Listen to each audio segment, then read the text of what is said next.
Hi everyone, welcome to Gunning to Old Trafford, the FPL edition. You with your host today, Mohammed Faried and Tadi. I'll be joined a little bit later by my compatriots in the FPL space, which is Tadi and Rez. They'll be joining us a little bit later on. Today we're going to be focusing on Gameweek 20 of FPL.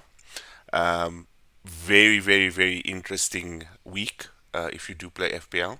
And if you've been playing FPL for a very, very long time, you know that double game weeks are uh, the parts that can make or break your season.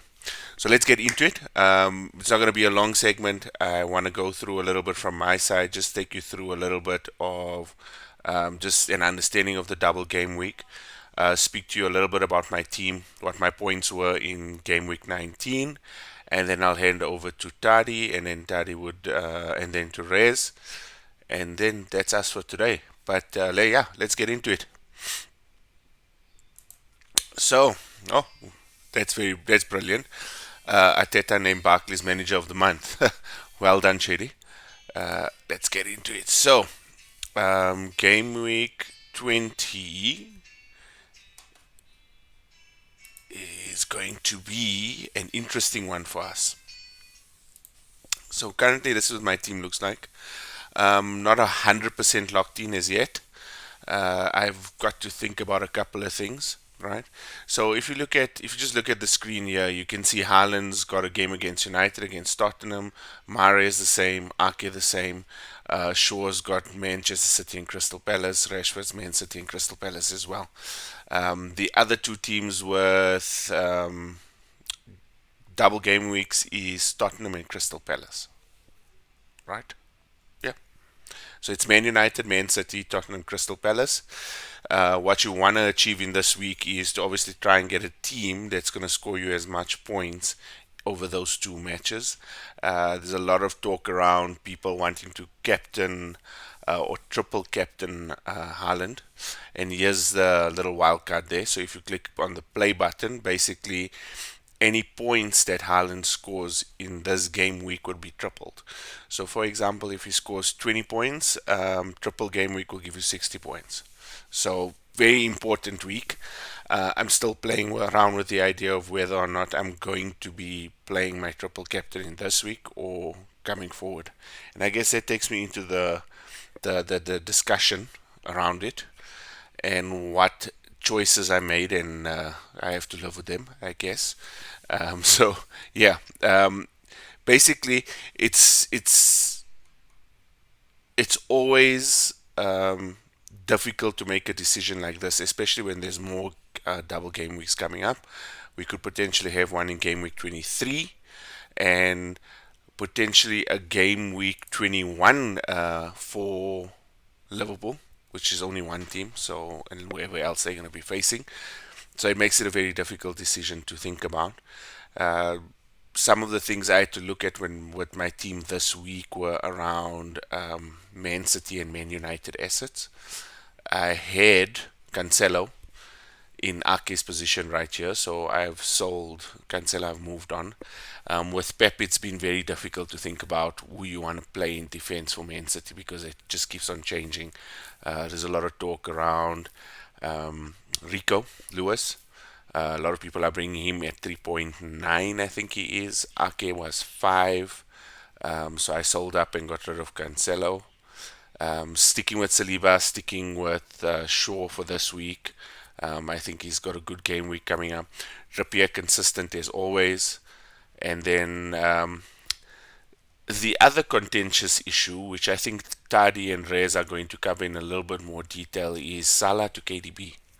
So a lot of people trying to transition from Salah to KDB.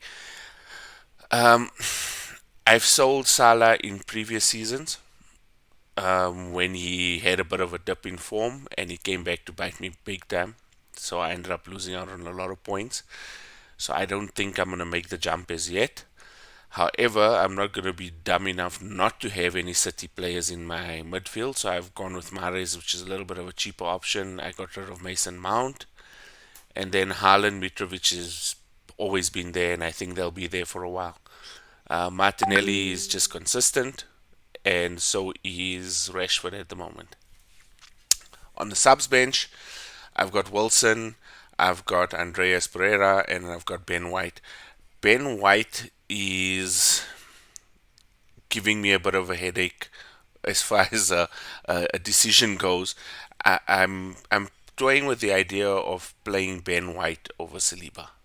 And right now, I'm leaving Saliba in because Saliba's just guaranteed to start, consistent performer, and I know I'll be. It's the safer play, but last week Ben White scored what 8 points, so it could be a good potential there as well. Wilson will start on the bench for me. Um, if one of the players fall out, at least I have Wilson to come in, and he should do decently okay. Okay, that's my team. And what I wanted to also talk about, guys, is planning your transfers over the next couple of weeks, right? So, if I've got no free transfers left this week, I've used them. I had one, and I'm actually taking 8 point knock this week just to make some changes. What I would suggest to anyone that has the two free transfers, if you have them saved up, use them this week. um, Try and get in some Man United players, some City players because of the double game weeks that are coming up. You've got a City double game week this week, which is game week 20, game week 23 again. So if you don't have City players, probably now would be a good time to get them in. Look at players like Ake, look at players like Rico Lewis, Mahrez, Foden. Grealish is a little bit iffy for me. Foden as well to a certain extent, but I think Mahrez at the moment seems to be holding a bit of a place down in the team. Whether he plays both games or starts both games is purely up to Pep. We know how that goes. Haaland's pretty much nailed down. Didn't play in the FA Cup. Didn't play in the week, so I'm sure he's going to start probably both games and he is fit. Um, so yeah, plan your transfers. Try and use both of them if you can. My thinking is by around game week 23, you want to have your end of season team pretty much booked down. So I'd probably be moving away from someone like Kepa and moving into an Edison, for example, or an Ellison. Probably Ellison, just because he has that ability to get assists in every now and then. Edison's a little bit more consistent as far as average points go, but Ellison has that sort of wild card factor to him that could sometimes get you a little bit more points. Um, and I think that's probably my plan for the next couple of weeks. And yeah, I'm looking forward to seeing how this week goes for me points wise. If we go into game week 19, guys, jeez, what a crazy week. Um, it was not the best week for me. Managed to get 50 points. I think what really let me down was Mitrovic, getting the yellow card and not playing in the second game. I captained Salah. My thoughts were to go with Rashford as captain, and I should have. He would have gotten me 8 extra points. Would have then made this a decent game week. So 58 instead of 50. My rankings have dropped down, all red arrows everywhere, which is a little bit sad to see. And specifically in the Gunning to Old Trafford League, guys, I've dropped down significantly. Um, the problem is, or here is Moaz decided to score 72 points this week, so a 22-point jump, which um, at this point is not. I don't want to say is not going to be difficult to overturn. I think it can be overturned, and if I play my cards right, I should be able to. Decent team. Um, He's already made some decent moves, but no City players in the defense, which I think is going to hurt him. Chelsea not playing well. Cucurella's iffy. Mount's iffy as well.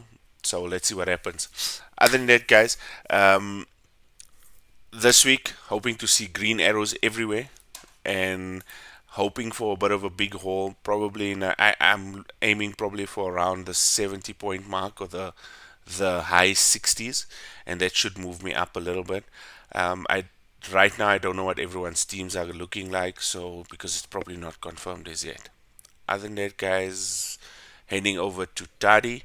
Tadi, looking forward to your insight and you going into a little bit more detail around the game weeks, around the differentials, around some of the transfers you're going to be making. Let me have a look at your team and let me have a look at your points tally as well.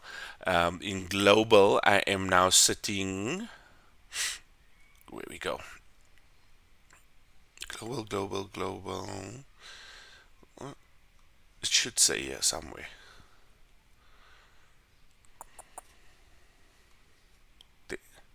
200,000.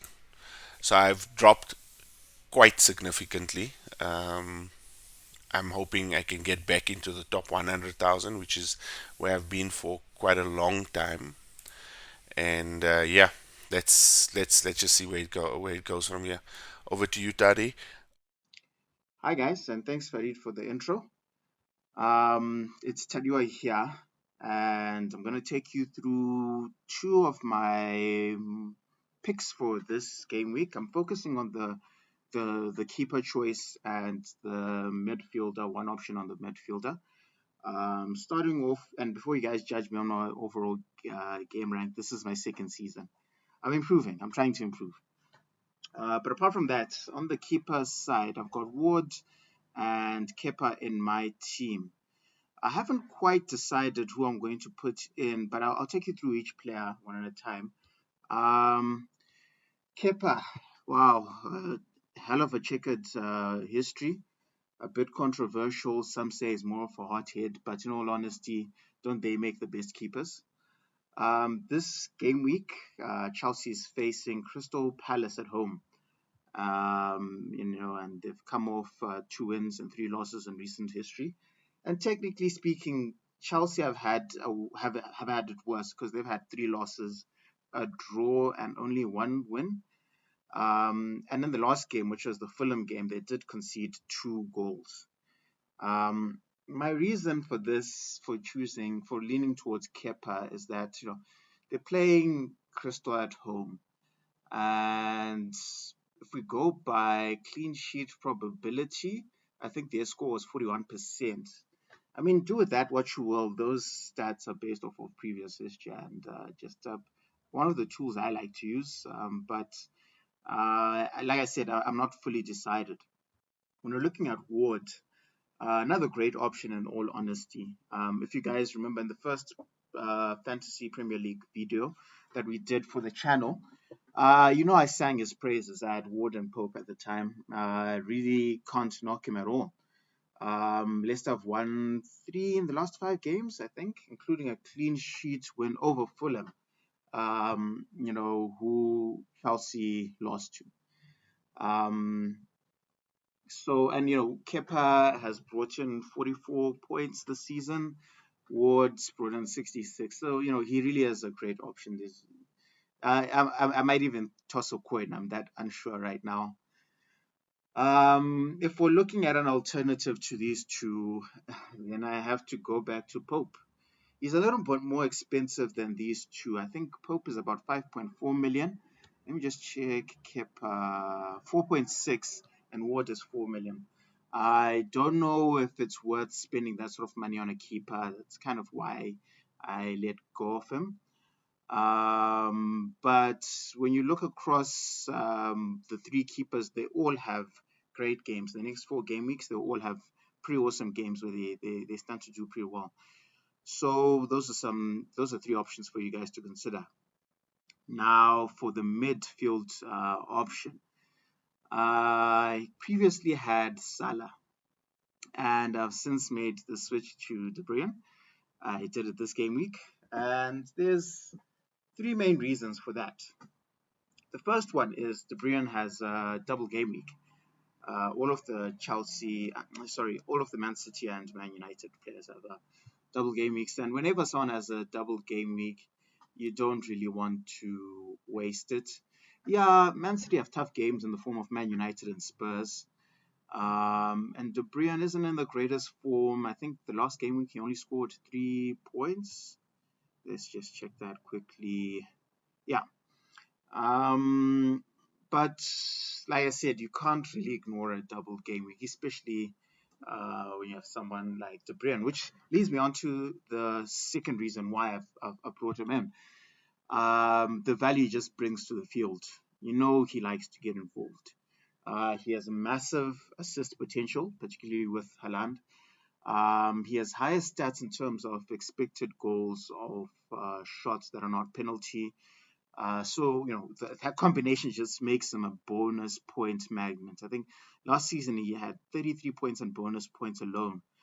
And like I said, the last few weeks' form hasn't been too awesome, but it's a double game week. I just can't ignore it. And then the final reason, which is probably one of the heavier ones for me, was I just lost faith in Salah.